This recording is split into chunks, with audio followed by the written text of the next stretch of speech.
I'm now going to move on to introduce Sarah Jane Ewart, a junior barrister at Wampum Court, who regularly appears in cases where the chilling effect of prosecuting lawyers will bite hard. And I think, having heard from some of the greats of the legal community, it's massively important that we hear directly from those who are going to be most affected going forward. Sarah Jane. Thank you so much. And yes, what a privilege to speak on this amazing panel of hard hitters, to which I bring a very junior voice.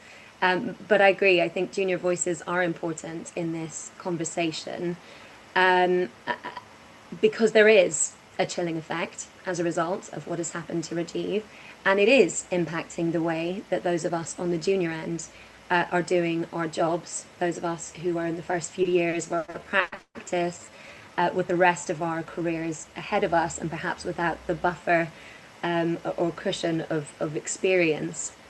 Now, you've heard that it's the sharp end of a building trend over the past few years, and there's some patterns in relation to representing protest clients in particular, various factors at play that can put us in difficult situations when it comes to closing speeches. There's ruling out of legal defences before trial.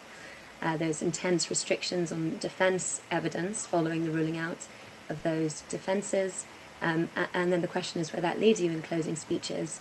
There are developments with jury equity, and finally now this threat of contempt. A confluence of those factors features in almost every protest trial, but it's very difficult to know how they'll be dealt with ahead of time because they are dealt with wildly differently from court to court. And ruling out defences before the evidence, for example, over the years that has proliferated from court to court.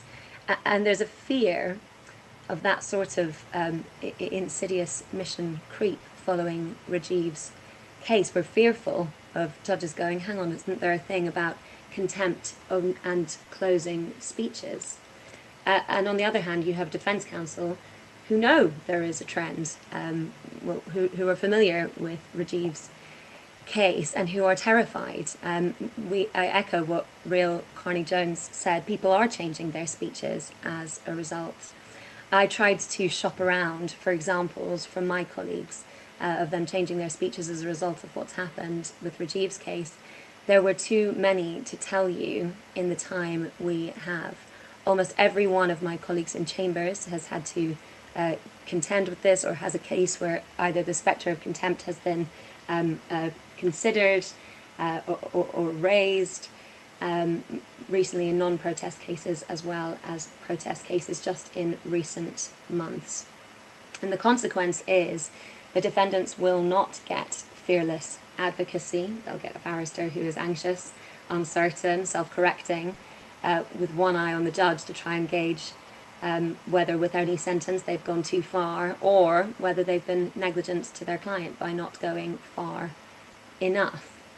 But the reality is that the trial process is built to be adversarial. Defence counsel should be able to go as hard as their skill allows, and judges can direct the jury as robustly as necessary to correct them if they go too far.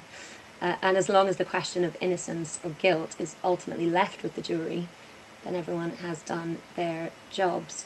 There's a quote in the case of Wang, with those of us who argue these cases will be familiar with, which I wanted to share with you, to the effect that the jury is an insurance that the criminal law will conform to the ordinary man's idea of what is fair and just.